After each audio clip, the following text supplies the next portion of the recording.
Breaking news! Tommy the tuna is missing! No! The Beaker Babes captured Tommy for their myoglobin isolation experiment. They're flipping with joy, but SpongeBob hit rock bottom, because the show can't go on without Tommy. SpongeBob and Patrick followed the Beaker Babes back to their laboratory, where they were conducting experiments on ahi tuna to isolate and purify myoglobin, which facilitates oxygen diffusion in muscle cells. The Beaker Babes are using liquid nitrogen to grind the muscle into a fine powder. Shh! Patrick, they'll know we're here. But SpongeBob, that could be Tommy. Now that the tuna's in a powder, they're going to dissolve it in 6 milliliters of ice-cold extraction buffer.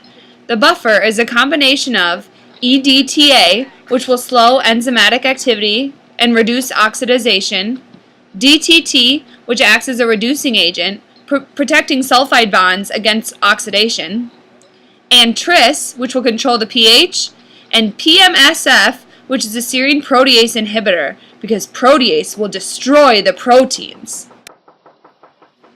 While these babes are dissolving the proteins, they've got to make sure it stays cold so it stays intact. But they've got to dissolve it, so they shake it, and then they put it back in the ice. Patrick, they look sillier than Squidward's nose. Worse, they look sillier than Pearl in a Mini Cooper. The babes weighed out enough ammonium sulfate to salt out the protein with 30%, 45%, 60%, and 75% saturation. What's she doing now, SpongeBob? She's doing size exclusion chromatography. Wow. That's right, guys. The girls collected samples of 10 drops each. Then they analyzed them at 280 and at 415 nanometers. 415 indicates the presence of myoglobin, so they chose the one with the highest absorbance there and then one of their preference to analyze, which was number 17 and number 25. So the protein from my friend could be in that liquid right there? That's right, SpongeBob. We've got to catch him! But it might not even be Tommy. We've got to go check their laboratory and see if Tommy's still alive. Let's go! After the babes let the samples chill for a while, they resuspended the protein in the pellets from the ammonium sulfate samples, and they added SDS to all of the samples. This was to expose the hydrophobic regions of the protein, creating a charge difference between all the different types of protein, so they could identify myoglobin when they performed the electrophoresis.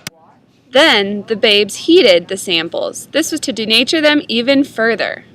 The babes accidentally added way too much SDS to 2 of their samples, but those were the 2 that really worked out. Isn't that funny how science works? Yeah, that's so funny! Now the babes are adding 5 microliters to 25 microliters of each sample. Then they're taking 18 milliliters of each sample and loading them in each individual well, starting with the latter in well 1. Is that the machine? It sure is. It's made of a polyacrylamide gel which cross-links with bisacrylamide, creating a firm gel so they can do the vertical columns. The positive charge at the bottom of the well pulled down the proteins. Then, they dyed the gel with Kamasi blue and put it in the E stain, and it only took 7 minutes to dye each individual protein. Imagination! The 4th well shows 3 distinct bands because it was the highest saturation of ammonium sulfate and salted out the most protein.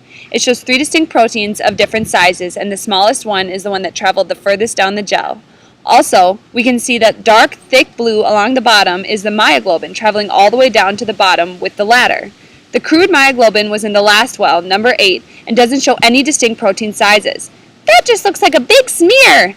That's right, SpongeBob! Since the Beaker Babes got good results, they didn't need to do their experiment on Tommy. So SpongeBob and Patrick got their friend back, and the show could go on.